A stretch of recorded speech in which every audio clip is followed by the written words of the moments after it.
Gostaria de apresentar a Sofia e a Priscila. Primeiro, deixa eu me apresentar. Eu sou Morgana, sou obreira no movimento brasileiro, na ABUB. Trabalho com o tema de engajamento missionário, em que a gente busca a conexão com a universidade e com todos os espaços de missão com os quais possamos nos envolver. Também sou psicóloga, formada aqui pela Universidade do Espírito Santo. E é isso. Gostaria de apresentar, então, Sofia. Bom, Sofia, ela participa da CBU desde 2012 e atualmente ela é obreira lá do Ministério Uruguaio. É estudante avançada de licenciatura em psicologia, com formação em primeiros auxílios psicológicos e intervenção de crises. Uma curiosidade sobre ela é que ela tem uma obsessão com artigos de papelaria e de escritório. Então, se querem fazer Sofia feliz, deem um jogo de canetas, uns papelitos, algo assim, que se quedará muito, muito contenta. Priscila é também obreira do movimento uruguaio e estudante avançada em psicologia. Ela trabalha num centro de atenção à infância e à família como educadora em Montevidéu, no Uruguai. Uma curiosidade também sobre Priscila é que ela gosta muito de desfrutar, observar, sentar embaixo de uma árvore, fotografar, ter esses espaços, esses tempos sozinha, de observação. Então, Sofia, Priscila, o tempo está com vocês e a gente vai compartilhando. Muchas gracias, Morgana. Bueno, primero que nada, agradecerles a todos por haberse sumado, por este tiempo que vamos a disponer en esta mañana. Queremos primero que nada entregar este tiempo también a Dios, y algo que conversábamos con Sofi es que sabemos que es un tema súper delicado, es un tema sensible, pero un tema muy necesario también de compartir en estos espacios de comunidad. Así que queremos también que este espacio sea guiado por el Señor, en aquello que compartamos, en las dudas que podamos también exponer en este tiempo, y en aquellas herramientas que también el Señor nos quiera ofrecer para poder poner a disposición, ¿no? Y bueno, y para comenzar, estuvimos armando ahí un cuestionario básico como para romper un poco el hielo, y también pensar en qué nos trajo a este taller, ¿no? El cuestionario ahí lo va a compartir Morgana, es anónimo, así que solo van a aparecer en su pantalla las preguntas y pueden ir eligiendo ahí las opciones. Y dice: ¿por qué decidiste participar de este taller? La opción 1 ahí es porque mi carrera está vinculada con la temática. La opción 2, porque alguien cercano cometió o intentó un intento de autoeliminación. La opción 3, porque ha atravesado alguna de estas fases. Aquellos que vieron allí los videos, hablamos de estas 3 fases, de la fase de ideación, de planeación y de instrumentación. Porque no conozco demasiado el tema, quieren conocer un poco más. Y la penúltima dice: porque me anoté a último momento y no había cupos para el que me quería anotar en primer lugar. Eso puede pasar también, así que es una de las opciones. Y bueno, y la última dice: por otros motivos. Así que ahí pueden dejar su respuesta.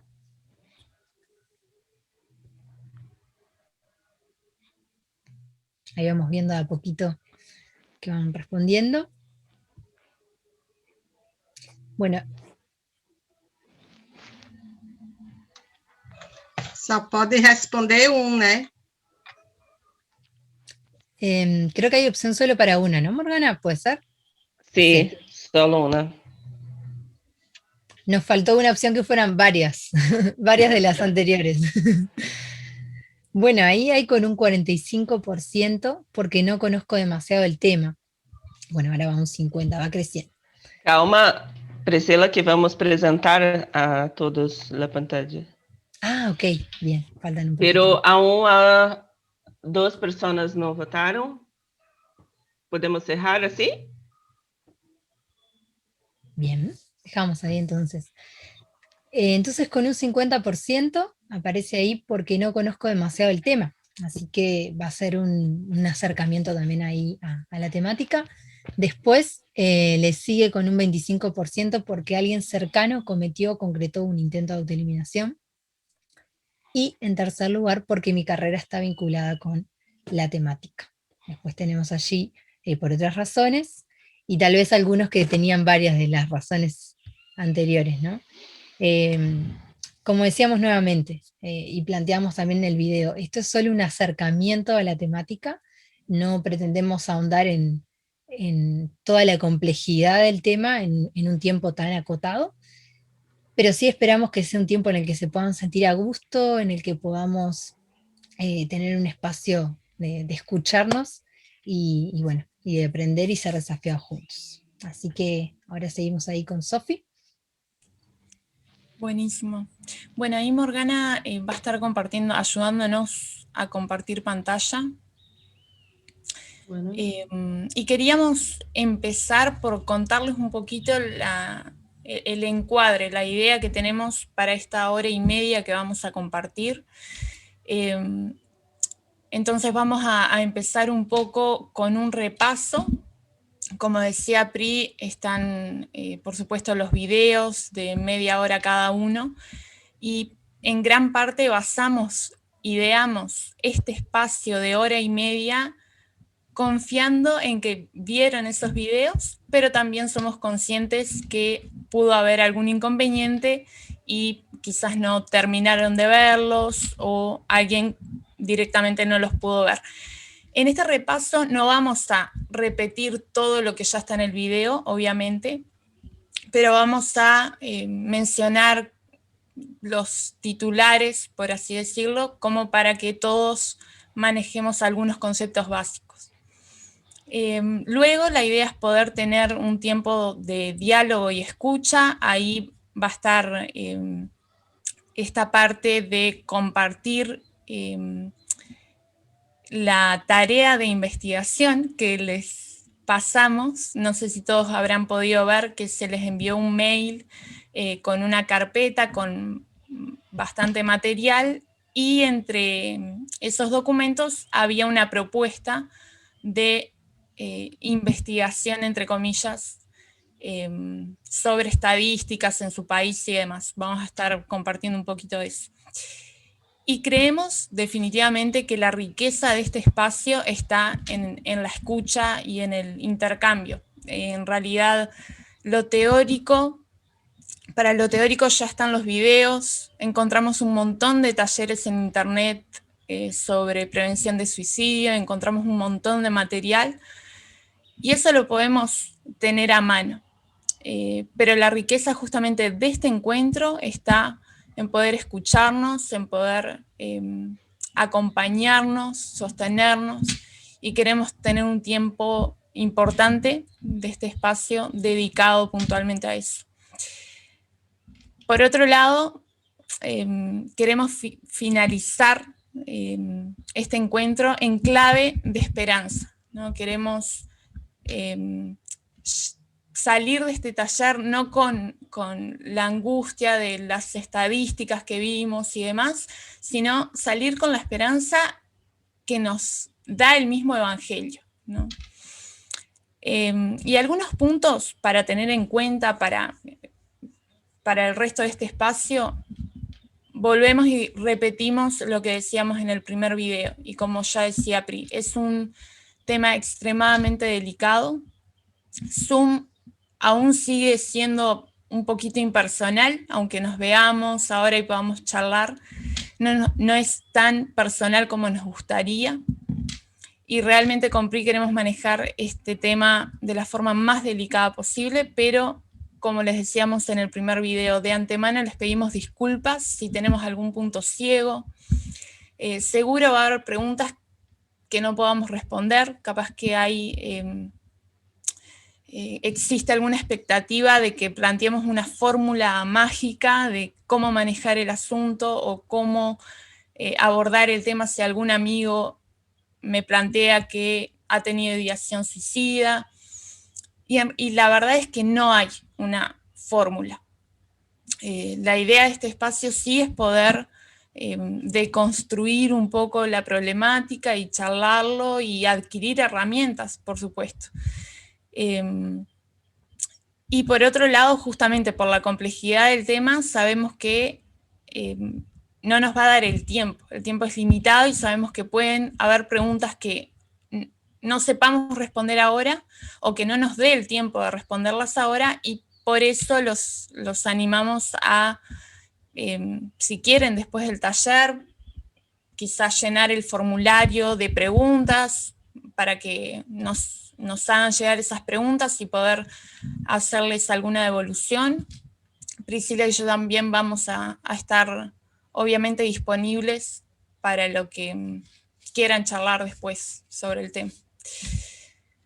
Eso como introducción, como encuadre. Vamos entonces un poco al repaso del primer video, en la siguiente diapo, ahí. Lo primero que veíamos en el primer video era el tema del contexto, ¿no? ¿Cómo está el mundo en estadísticas, por ejemplo, respecto a este tema? Y ahí veíamos una de las cifras que salta a la vista en la primera búsqueda que hacemos sobre índices de suicidio. Veíamos esta cifra que alarma bastante de 800.000 suicidios consumados por año en el mundo. Intentos, por supuesto, hay muchos más. Y en el Cono Sur, puntualmente, veíamos que Uruguay está en el primer lugar con un índice de 20.55 suicidios consumados cada 100.000 habitantes, y llegando después hasta Brasil con un índice de 6.5, ¿no? Ahí veíamos un poquito esas estadísticas. Después pensábamos en cómo las características de la sociedad en la que vivimos terminan siendo de riesgo para esta conducta, ¿no? Una sociedad, como planteaba este filósofo surcoreano, la sociedad del rendimiento, ¿no? Que vivimos en una vertiginosidad insostenible para la salud mental, ¿no? Que sin duda, inevitablemente va a tener un impacto en nuestra salud física, por supuesto, y en nuestra salud mental. Y una sociedad también que busca constantemente la sensación de felicidad, ¿no? Y que no abre espacio para lidiar con el sufrimiento, que no brinda herramientas para lidiar con el sufrimiento, que no soporta la frustración, ¿no? Y luego hablábamos un poco del contexto de muchas iglesias. Por supuesto que sabemos que hay iglesias que se toman este tema muy en serio, que tienen equipos que trabajan para combatir el suicidio y la depresión, pero sabemos que aún queda mucho trabajo por hacer en ese sentido, y que sigue existiendo un analfabetismo, ¿no? Que sigue existiendo muchos mitos en torno al suicidio, que sigue dando miedo a hablar del tema, y que sin duda, ni que hablar, hay mucho juicio sobre aquellos que han intentado, han hecho algún intento de autoeliminación o padecen depresión, ansiedad u otros trastornos mentales, ¿no? Después veíamos las fases, estas fases por las que atraviesa una persona, y hablábamos de que se trata de un comportamiento suicida, ¿no? Que el suicidio no se trata solo del intento y del hecho en sí, sino todas las fases previas que llevan a eso. Y veíamos que se empieza por la ideación, ¿no? Por el plano de los pensamientos, se empieza a rondar la idea de que en teoría sería mejor, ¿no? No existir o acabar con la propia vida. Luego, cuando esa idea ya está más consolidada, se pasa al plano de la planeación, ¿no? Empiezo en mi mente a hacer un mapa de ruta de a ver cómo puedo concretar esa idea. La instrumentación es esto de ya pasar del plano del pensamiento a la acción, ¿no? Busco las herramientas para cumplir con ese objetivo. Y la tentativa, como el último eslabón, digamos, que puede quedar en eso, puede quedar en una tentativa, o puede convertirse en efectivamente un suicidio, ¿no? Después veíamos algunos factores de riesgo, aquellas cosas que predisponen a la persona a quizás tener un intento de autoeliminación o atravesar una depresión y demás. Y entre ellos veíamos intentos de autoeliminación previos. Si la persona tuvo un intento previo, aumenta la posibilidad de que vuelva a intentarlo.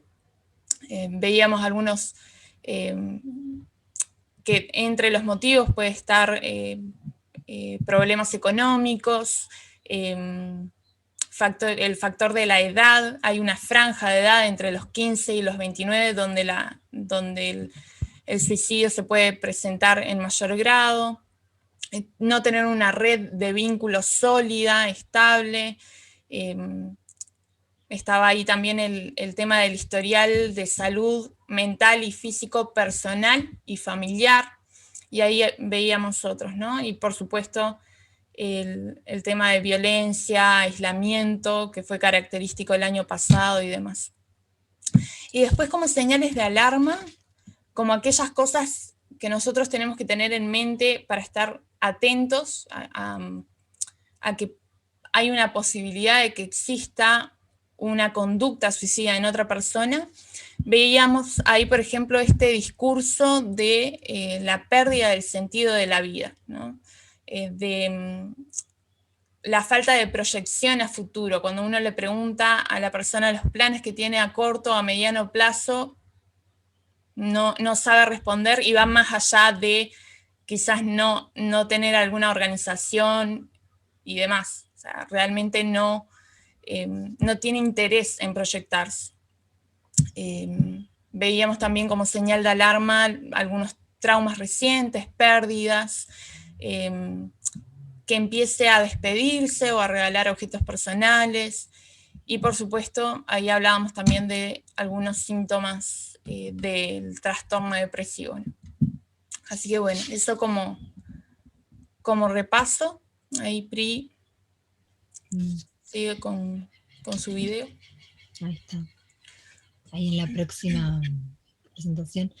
Bueno, un poco lo que hablábamos después era el tema de la prevención, ¿no? Un poco lo que nos convoca también en este espacio es poder pensar, bueno, cuál es la realidad frente a esta problemática o las diversas realidades y qué podemos hacer frente a eso, ¿no? Entonces es clave la prevención. ¿Qué es la prevención en suicidio? La prevención en suicidio involucra dos factores, que son la promoción y la prevención. La promoción es aquella que va más enfocada a poder prevenir posibles intentos autos de eliminación, reducir los factores de riesgo, estos que acaba de nombrar Sofi también, y frente al padecimiento de una persona que ya está atravesando esta situación, poder detener el avance y atenuar las consecuencias frente a un intento concretado, ¿no? Que muchas veces hay sobrevivientes de estos IAES, entonces también la prevención va a trabajar justamente con el sobreviviente y con aquel grupo familiar o de amigos que también están allí, ¿no? Dentro de lo que es la prevención, hablamos de 3 niveles, ¿no? El primero es aquel que va a estar destinado a evitar la aparición. Entonces eso es todo lo que involucra lo que son intervenciones socioeducativas, ¿no? De acompañamiento, de poder hablar en espacios tanto comunitarios como en espacios familiares o de intervenciones individuales sobre el tema, ¿no? Visibilizar la temática, desmistificar un poco el tema y poder abrir el diálogo, ¿no? Ahí se van a identificar los factores causales y también los factores de riesgo. En la prevención secundaria, acá es donde va a estar el énfasis en identificar tempranamente el riesgo, ¿no? en poder ya tener el ojo como un poco más fino para poder identificar tempranamente y saber intervenir, ¿no? También en lo que va a implicar el tratamiento, el poder tener un oportuno tratamiento con la persona. Y el tercer nivel, o sea, la prevención terciaria, va a involucrar el control y seguimiento ya de la persona que está atravesando este padecimiento o está con estos indicadores, ¿no? Entonces todo lo que implica las medidas de rehabilitación y también el minorizar los sufrimientos ya causados. O sea, todo lo que implica también el acompañamiento a los grupos familiares de sobrevivientes también está dentro de este tercer nivel, ¿no? Y es súper importante que también nosotros entendamos la importancia de esto, ¿no? Como decía Sofía anteriormente, toda esta sociedad en la que vivimos, en la que está el énfasis por la felicidad momentánea y como las redes sociales también estimulan un poco eso, hace que estos temas queden relegados. Entonces nosotros hablamos también de un enfoque multidisciplinario, y ahí cuando vimos los factores protectores, lo veíamos desde este enfoque que planteaba Bronfenbrenner, de entender a la sociedad como un conjunto de sistemas, ¿no? De ver al individuo, de vernos a nosotros como personas siendo parte de un todo. Entonces los factores protectores iban en cuatro niveles. El primero, el nivel individual, que va a implicar el poder tener un temperamento, una historia de vida, aptitudes y creencias que le sean favorecedores a la persona para poder hacer frente a situaciones de sufrimiento, para poder tener herramientas frente a situaciones concretas que a veces se dan. Y bueno, y las creencias, el sistema de creencias también de la persona es un factor protector en este sentido, ¿no? Como veíamos ahí un vínculo y una buena relación también con Dios, es un factor protector. En segundo lugar estaba el sistema de lo vincular, ¿no? El relacional, que implica los grupos familiares, los amigos, los vecinos, compañeros, que también están alrededor de la persona. En tercer Sí, lugar, la comunidad. Sí. Perdón que interrumpa. Capaz que hablar un poquito más lento. Ay, sí, Porque gracias. capaz que ahí está. No consiguen entender mucho. Comentaban por el Buenísimo, chat. buenísimo porque Nos cuesta hablar lento. los Pero uruguayos como, somos hablar rápido. totalmente. Pero como les decíamos, si ven que empezamos a acelerar el ritmo, nos escriben por el chat. Totalmente. Así que bárbaro. Bueno, en tercer lugar, entonces, iría lo que es la comunidad, ¿no? Aquellas instituciones de las que la persona es parte, como puede ser el trabajo, el centro de estudios, la universidad, la iglesia también, ¿no? Como esa parte de la comunidad que al estar conectado pueden observar, pueden ver a nosotros si hay algún cambio significativo, alguna señal de alarma, ¿no? Entonces son factores protectores. Y el último es la sociedad, ¿no? Es este macrosistema que tiene que ver con el momento sociopolítico en el que la persona se encuentra, tiene que ver con el sistema de valores, el país donde se encuentra también, ¿no? Y la región.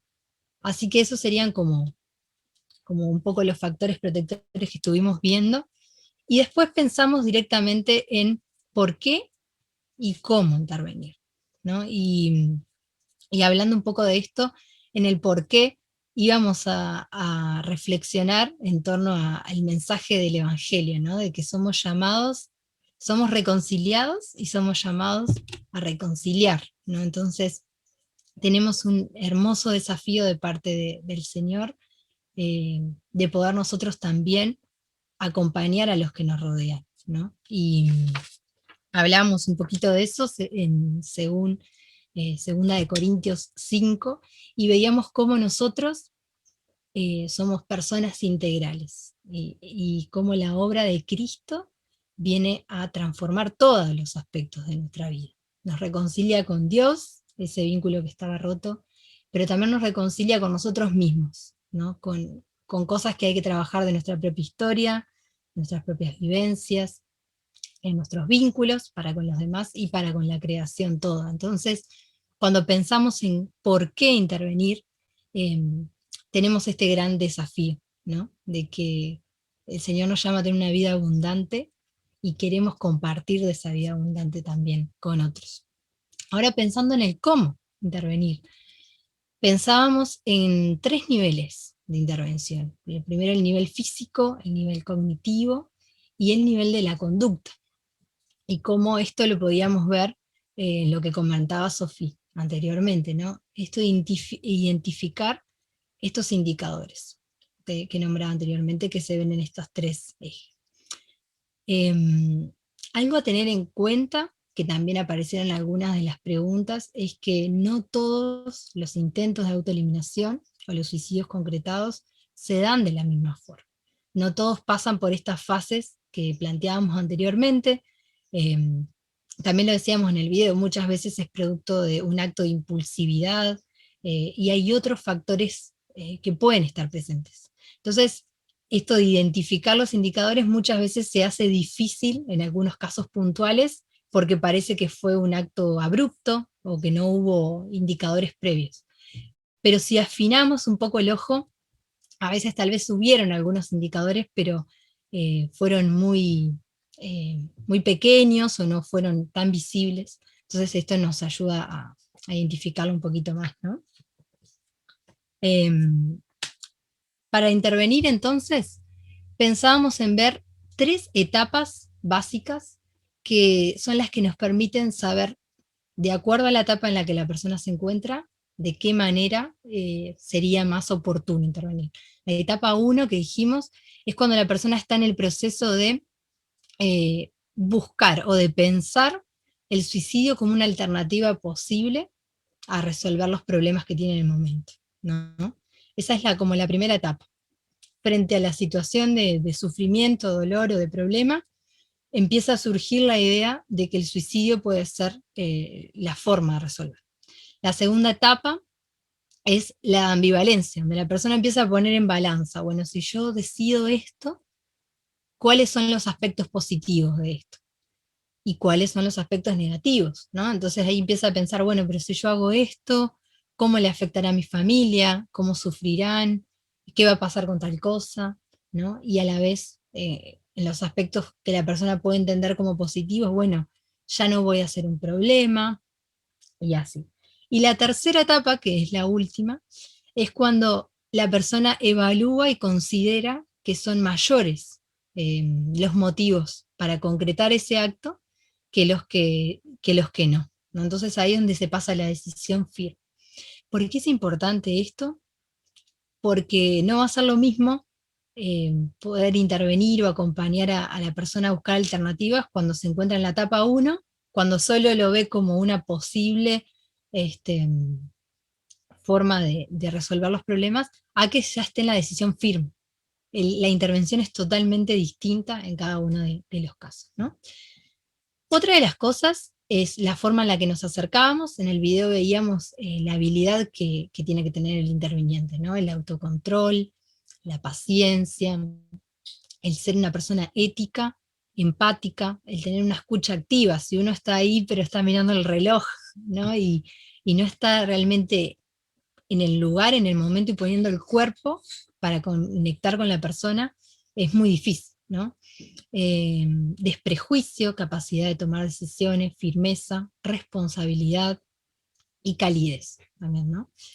Y después, pensando en estrategias concretas en la intervención, hablamos de, bueno, alejar objetos que pueden ser noxas para esa persona, objetos cortantes, punzantes. Si es una persona que trabaja en una profesión que incluya el porte de armas, bueno, tiene que ser lo primero que uno tiene que buscar la forma de que la persona deje, ¿no? O que no tenga a su alcance.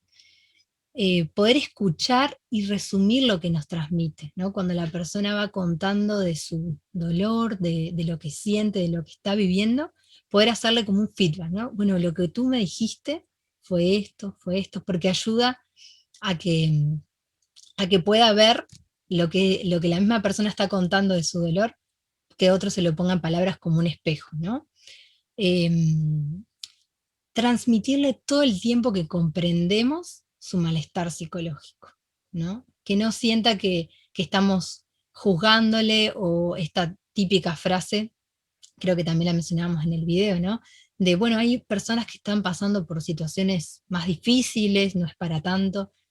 Erradicar de nuestro diccionario esas frases, ¿no? Porque no colaboran, sino conectar con ese dolor, y mostrarle a la persona que en ese momento esa persona es lo más importante para nosotros en ese momento, el estar ahí.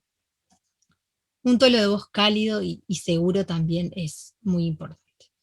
Y bueno, y cerrando como esa parte de la intervención, lo más central que hacíamos énfasis es en esto de que la persona no quiere morir, sino que lo que quiere es terminar con la vida que está llevando en ese momento, ¿no? Quiere terminar con ese padecimiento, con ese sufrimiento, y ante no encontrar herramientas en ese momento para resolverlo, surge el suicidio como la única opción. Entonces, lo más importante de la intervención es poder ofrecer alternativas, el poder plantearle diferentes decisiones que puede tomar, que pueden colaborar a hacer frente a lo que siente, y que no sea una decisión que no puede volver atrás, ¿no?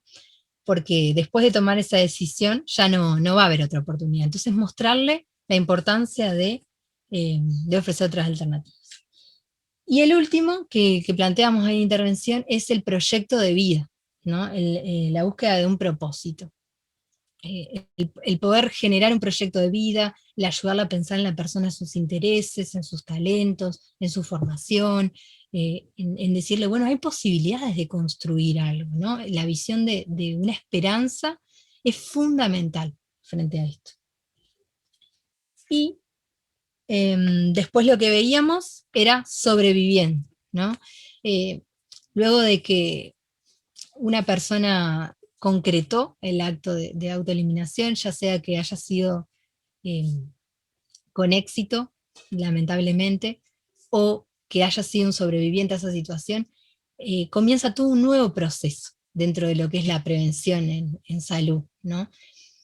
Primeramente, tener en cuenta que, según las estadísticas, por una persona que comete un acto de autoeliminación, hay alrededor de entre 5 y 10 personas que se ven afectadas por esto. Y este grupo es de los que nosotros llamamos sobrevivientes de suicidio, ¿no? Son aquellas familias, amigos, comunidad, personas cercanas a la persona que le acompañaron durante el proceso o que estuvieron cerca, y que ahora también enfrentan todo ese dolor, toda esa situación devastadora y traumática también, ¿no? Entonces, es súper importante que los miembros de la familia, que los amigos puedan recibir una atención y un apoyo adecuados en este momento, ¿no? Era una de las cosas que hablábamos ahí.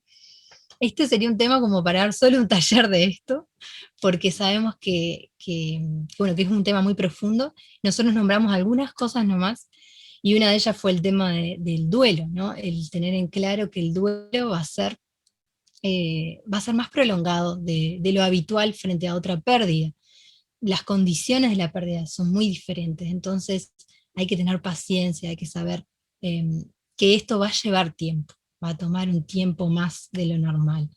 Lo importante de que puedan acompañarse mutuamente los miembros de la familia o de amigos, el apoyarse, el sentir que no están solos en eso, sino que están caminando juntos, que alguno lo va a ir transitando más rápido, otro más lento, y no forzar esos procesos, sino poder acompañarlos.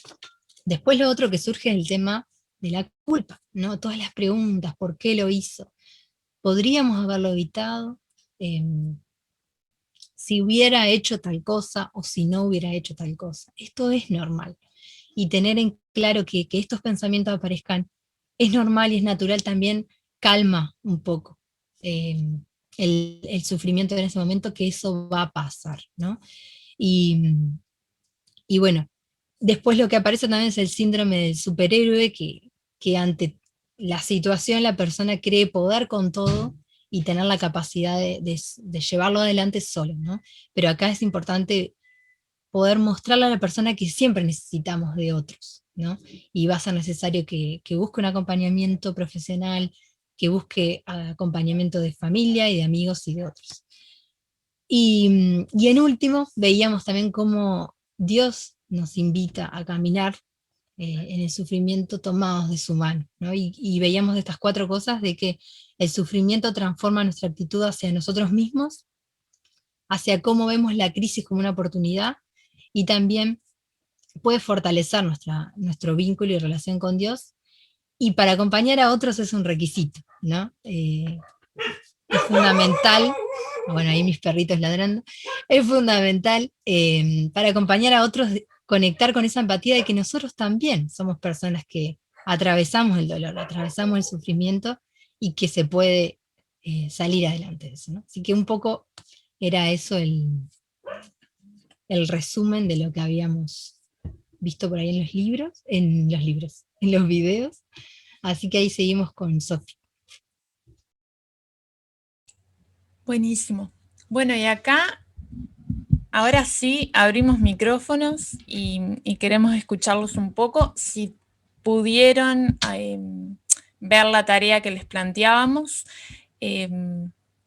no sé si capaz que estaría bueno ver, o quizás si pueden levantar la mano o abrir el micrófono, quien haya podido ver la tarea y hacer esta pequeña investigación, esta pequeña búsqueda.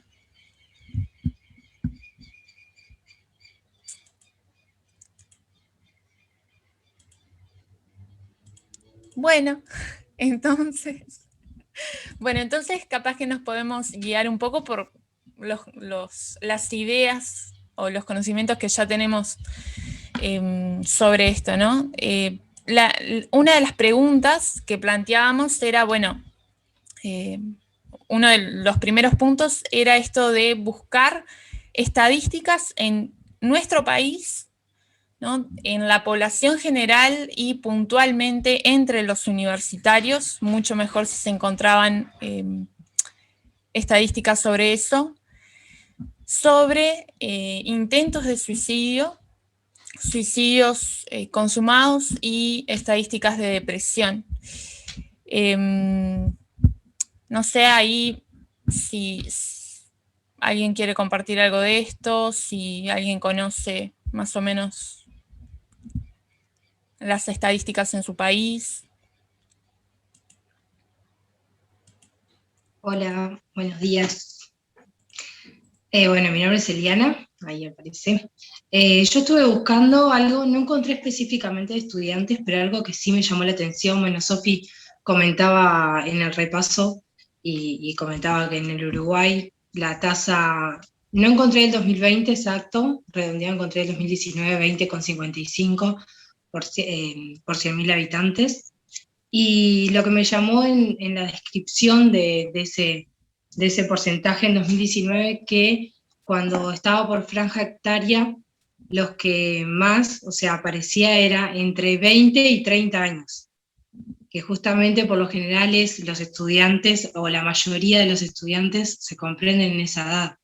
Entonces no encontré específicamente estudiantes, pero sí me llamó la atención que entre 20 y 25 había 77 personas, y entre, por ejemplo, en ese porcentaje que hacía, y entre 25 y 30 habían 75, pero el resto de las franjas etarias eran menores a eso, eran 40, 50, 25, pero sí me llamó la atención eso, que entre 20 y 30 era la mayor cantidad.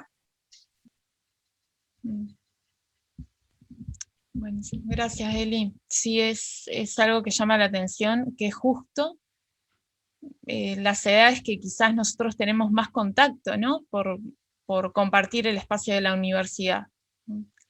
Entonces sí, tendremos que estar capacitados y estar formados en este tema para poder, como decía Pri, intervenir a tiempo, ¿no? Bien. Acá por el chat escribía Tania, dice, en general en Chile las estadísticas en los jóvenes y especialmente de adolescentes solemos estar entre los primeros 3 y 4 lugares de la región.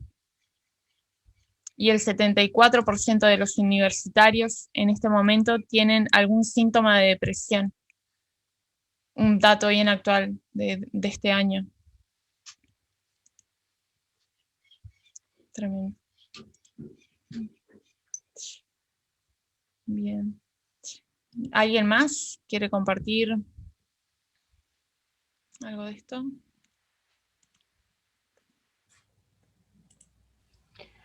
Acho que posso falar um pouco do Brasil. Aqui, o suicídio entre jovens é considerado a terceira causa de morte, perdendo para homicídios, que é um número absurdamente alto, e acidentes de trânsito. Encontrei estes resultados. E o Google, o meu celular está querendo falar comigo.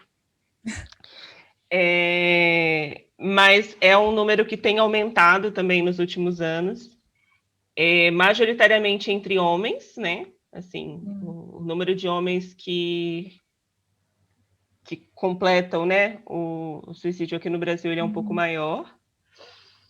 E é isso, assim, esse número crescente entre jovens como uma grande causa, né, de morte.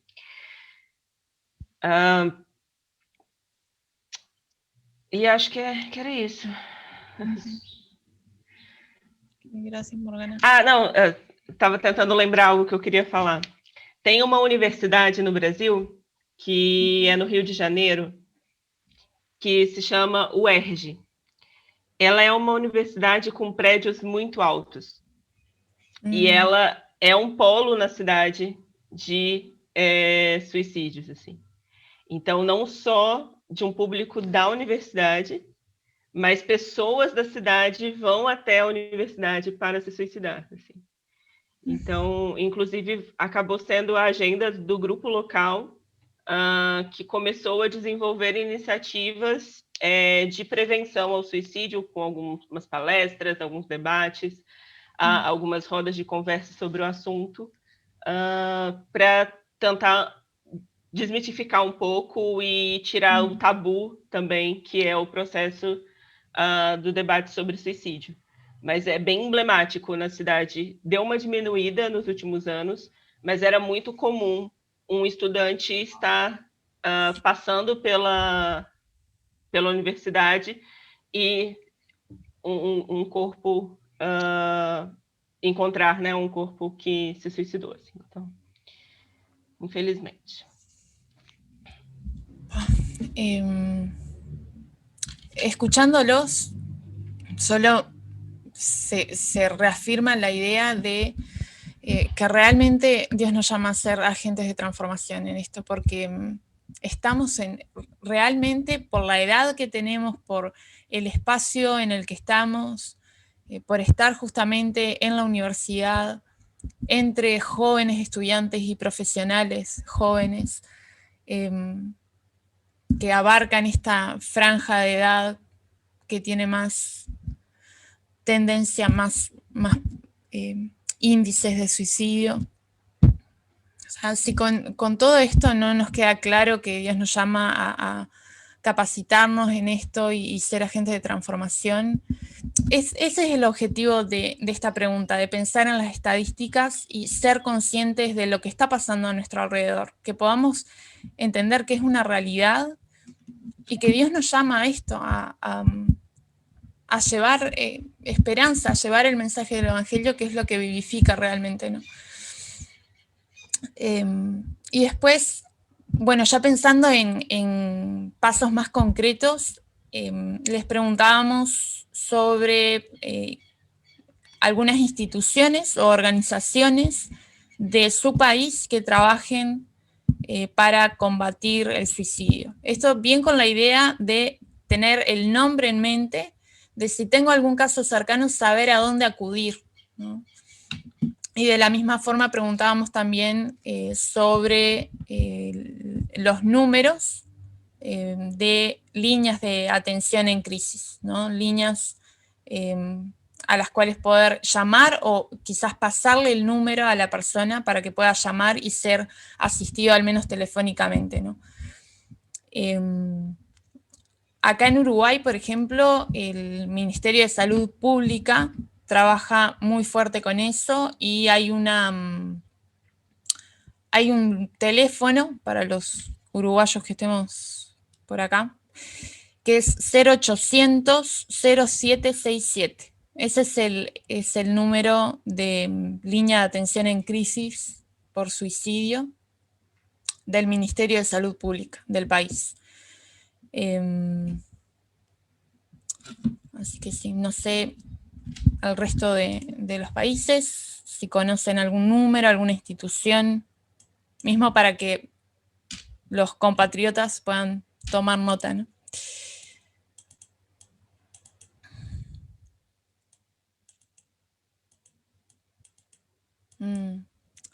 Acá Tania escribe por el chat: yo he buscado mucho en Chile, pero la única línea de crisis que he encontrado es una muy específica de la Fundación Todo Mejora, que es para jóvenes LGBT que suelen tener tasas de suicidio muy alto, eso es cierto. Por ahí escriben: en Brasil existe el CBB, una organización social que da atención a través del 188, un número ahí para agendar. En Argentina, en Jujuy, ahí pasó Ismael el número, Centro de Atención al Suicidio. Una cosita ahí, ¿no? En esto de líneas de atención para tener en cuenta la importancia que tienen. Una persona que está ya en la etapa de instrumentación, ¿no? Y que está a punto de tomar esa decisión, muchas veces tiene su último grito de auxilio y muchas veces llama a estos números de crisis si los tiene a la mano, ¿no? Es como, antes de tomar esa decisión tan drástica, es como el último recurso, ¿no? Acá se llamaba último recurso la fundación que trabajaba con eso hace algunos años, y ahora, como decía Sofi, pasó a salud pública directamente, pero no subestimemos la importancia que puede llegar a tener que una persona cuente con ese número. Es súper importante. Tal cual. Tal cual. Y bueno, ahí... Olá. Sí, hola. Bom dia. Eu sou Isane, Brasil, sou da região Nordeste, em Natal. Dizer isso porque o Brasil é muito grande, então aí vocês, né, podem pelo menos situar mais de onde eu estou. Eu achei muito interessante essa atividade que vocês passaram. Eu vou dizer por quê. Eu trabalho no Instituto Federal, sou professora, e o que tem ocorrido é que praticamente anualmente a gente tem tido suicídio no campus. Ano passado, uma aluna do ensino médio, ensino secundário, né, vocês, cometeu suicídio. Ano retrasado, um aluno do 4º ano também cometeu suicídio. E há alguns anos atrás, um professor também do meu campus cometeu suicídio. E isso tem causado, né, muita angústia nos próprios profissionais para conhecer mais, né, o que é o suicídio, o que está ocorrendo, né? E então a atividade foi muito boa para mim, porque na última ocorrência de suicídio, anterior à do ano passado, que a nossa aluna suicidou já no início da pandemia, então não teve, né, praticamente nada em relação à própria escola, que ninguém estava presente. Mas no outro ano, do outro aluno, houve todo um trabalho com a turma dele, houve um trabalho com os professores, e o que a gente viu é que Quem poderia atender, né, em algum momento, essa pessoa que estava com essa ideação suicida, seria a CVV, né, e também os profissionais de psicologia, né, no campus tem profissional de psicologia. Mas eu achei interessante porque eu encontrei também, fora o Ministério da Saúde, que tem muitas informações bem interessantes, né, eu encontrei uma Associação Brasileira de Estudos e Prevenção do Suicídio. E aí eu vou até encaminhar para a equipe multidisciplinar da escola essa informação, porque se a gente puder até ter um estudo, né, maior, voltado para essa questão do suicídio na instituição, com apoio, né, de uma associação, será muito bom.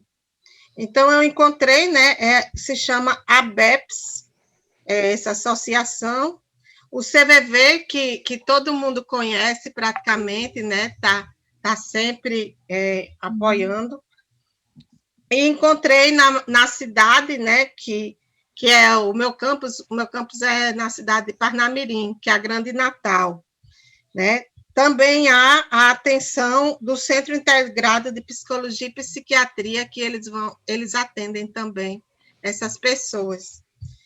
Então, assim, para mim foi bom, né, para ter um conhecimento aqui próximo, o que é que a gente pode fazer. Amei, né, as 2 oficinas que eu assisti integralmente, inclusive eu gostaria até de repassar. Eu não sei se a gente vai receber esse material de vocês depois, repassar para as psicólogas lá da minha escola, porque elas quem estão à frente, né, desses trabalhos junto tanto com os professores como com os alunos. E uma coisa que a gente já tem visto na escola é parar naquele mês de setembro, que é o mês amarelo de combate, né, ao suicídio, parar para fazer palestras, né, na escola. Então, a atividade me favoreceu muito nesse sentido, né? Ter mais clareza em relação a isso. Obrigada. Qué bueno.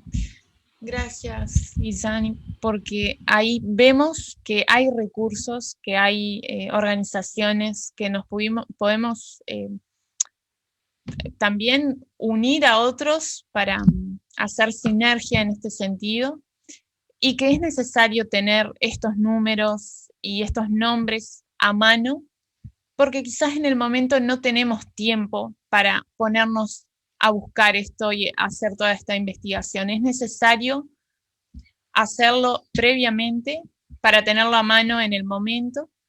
Y sin duda, como nos comentabas, a partir de esta investigación surgen ideas, ¿no? Surge agenda, ¿no? para la prevención del suicidio y la promoción de salud, ¿no? Así que bueno, para quienes no hayan podido ver el documento con la propuesta, los animamos a poder tomarse el tiempo después de revisarlo. No lleva mucho tiempo, en internet realmente hay mucha información, así que bueno, los animamos a hacer esta tarea y por supuesto después compartir con con todos los que estamos participando acá, quizás por el grupo de WhatsApp y demás, eso que descubrimos, ¿no? Así que bueno, por otro lado, ya el tiempo se nos va, pero queremos, como decíamos, hacer énfasis en esto de compartir, ¿no? La idea ahora es poder dividirnos en quizás 2 grupos. Si hablamos de que queremos romper mitos, que queremos hablar explícitamente sobre el tema, de que es necesario que le perdamos el miedo a hablar de depresión y suicidio, tenemos que empezar por nosotros, ¿no? Creo que con estas estadísticas que veíamos, todos tenemos algún caso cercano o quizás se trata de nosotros mismos. Hay, bueno, como compartían, estadísticas de nuestros centros de estudios que nos preocupan y realmente queremos poder tomarnos el tiempo para compartir eso. No los vamos a obligar a hablar si han tenido alguna ideación o si han tenido algún síntoma de depresión. No vamos a hacer eso, pero sí los animamos a hacerlo, porque somos una comunidad, somos una familia, este espacio está libre de juicio y queremos cuidarnos entre nosotros. Entonces vamos a tener estos 2 pequeños grupos para quien quiera poder compartir motivos de oración, compartir algo relacionado al tema y invitar a que una persona del grupo pueda tener una oración al final. Bien. ¿Qué tal estuvo ese tiempo en el grupo 1? ¿Les dio el tiempo? No tanto como quisiéramos. Siempre se hace cortito, ¿no? Este tiempo como pasa volando, pero es el tiempo más valioso, ¿no? Y quizás con lo poquito que hayamos podido compartir ya da pie para mantenernos en contacto, para guardarnos esos motivos de oración y para seguir cuidándonos entre nosotros, ¿no?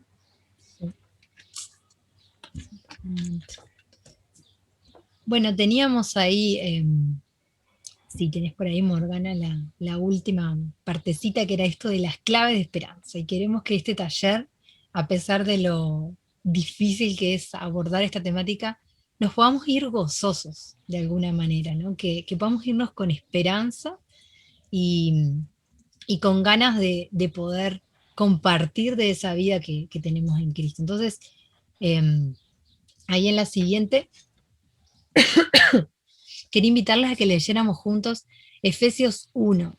El libro de Efesios es una carta, realmente esperanzadora, llena de palabras, de reafirmación, de propósito, de desafío. Entonces, qué lindo es que leamos esto juntos también en comunidad y nos vayamos como con este desafío. La próxima.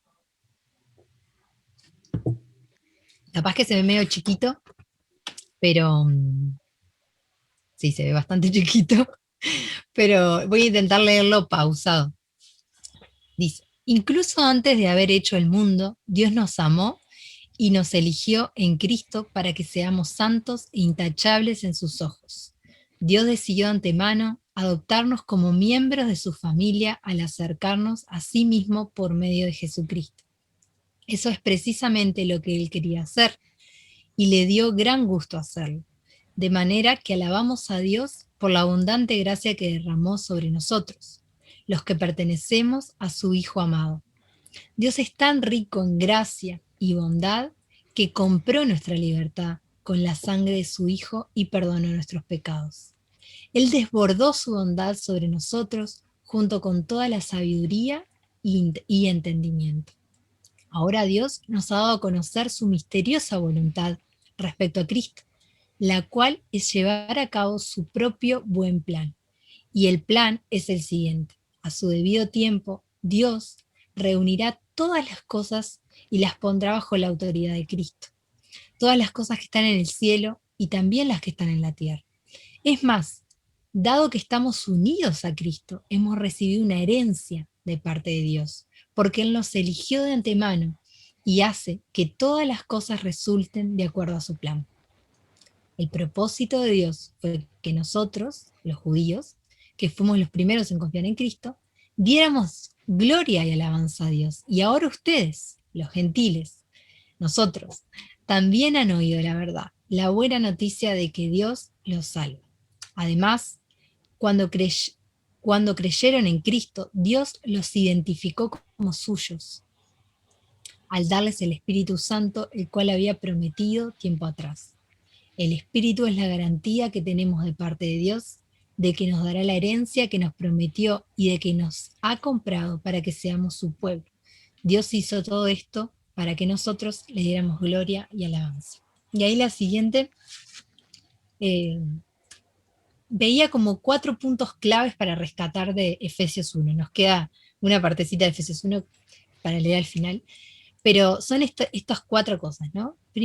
En primer lugar, el encuentro, ¿no? La cruz como un lugar de encuentro. Dios mismo vio nuestra condición de dolor, de sufrimiento ante esa separación que el pecado generó con el Dios de la vida, con el Dios creador que nos creó para tener una vida plena y una vida en vínculo profundo e íntimo con Él. Entonces, Él viene al encuentro nuestro, ¿no? Eso nos debe dar esperanza, estas palabras que leíamos de que a través de la cruz, a través de ese símbolo que para los judíos en su momento significaba la muerte, significaba la condena, Él lo transformó en un símbolo de vida y de esperanza, porque fue en esa cruz donde Él cargó con nuestro dolor y donde Él venció la muerte porque sabemos que resucitó. Entonces, primer punto clave de esperanza, Jesús vino a nuestro encuentro para darnos vida y para convertir nuestro dolor en esperanza. Segundo punto, Él es nuestra reconciliación, ¿no? A través de la cruz es que somos reconciliados todo nuestro ser. Él quiere hacer su obra completa en nuestras vidas. Si hoy sentimos que hay áreas de nuestras vidas que necesitan todavía ser sanadas, ser trabajadas, ser restauradas, Él quiere completar esa obra en nuestras vidas, quiere seguir reconciliándonos y nos invita a reconciliar a otros, ¿no? Como les decía ahí Pablo a los judíos, primeramente ustedes, pero ahora el misterio del Evangelio es que sea para todos, ¿no? Para cada uno de nosotros y para aquellos que aún no le conocen. Tercer lugar, Él es nuestro consuelo, la cruz como esa fuente de consuelo, ¿no? Ahí decía el pasaje que nos fue dado el Espíritu Santo, que es ese sello de la esperanza de una vida venidera, pero también de una vida acá en la tierra en compañía con nuestro Señor, ¿no? Y ese es Espíritu Santo el que nos acompaña, el que camina con nosotros y el que nos da de su entendimiento, como decía ahí. Y en último lugar está el propósito, y ahí vamos a leer la última parte del pasaje, que está en la siguiente diapo, y dice: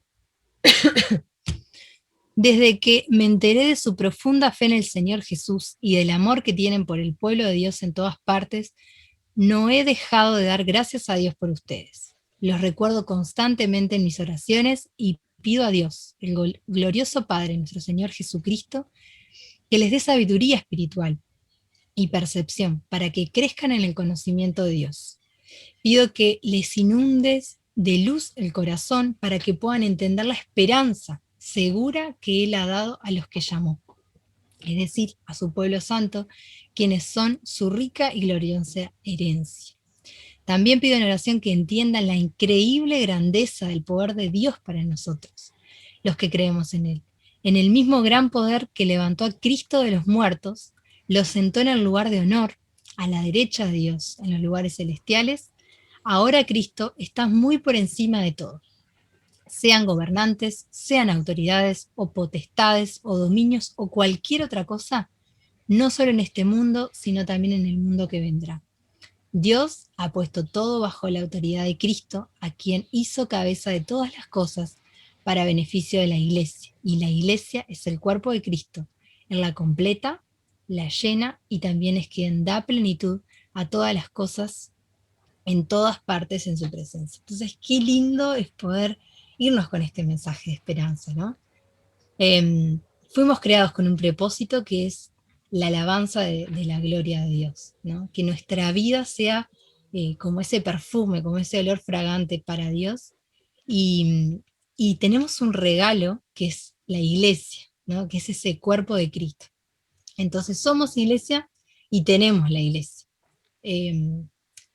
Es un regalo de Dios que de hermanos que nos pueden acompañar y a los que nosotros somos llamados a acompañar.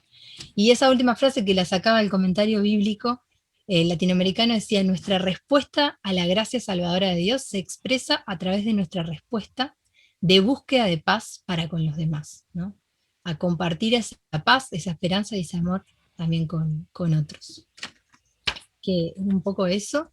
Y Sofi tenía por ahí una canción para compartir, capaz que vos querés presentarla, Sofi.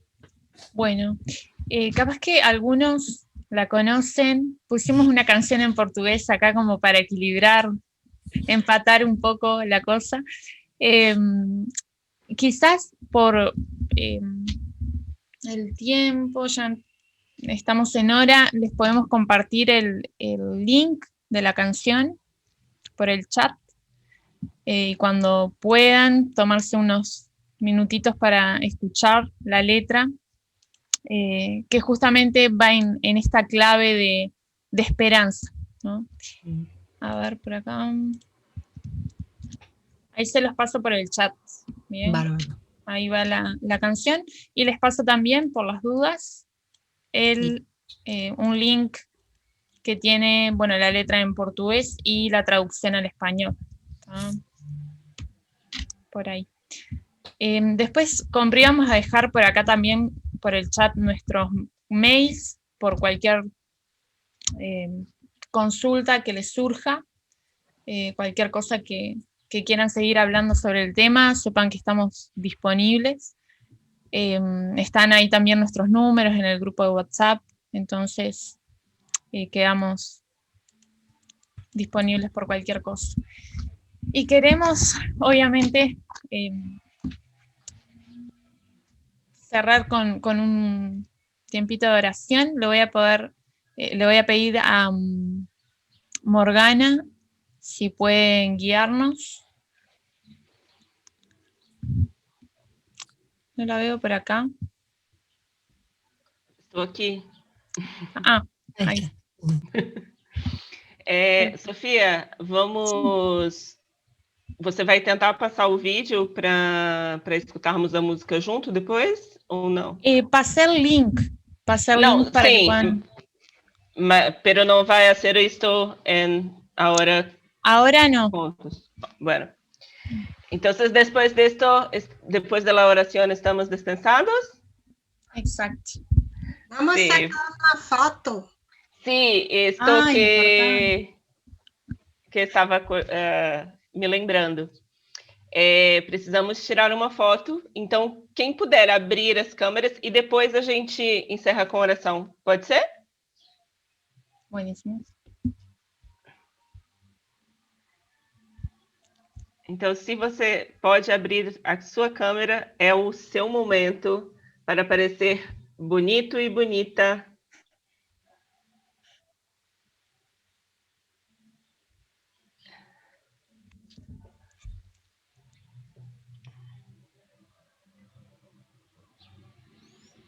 Bueno. Muy bien.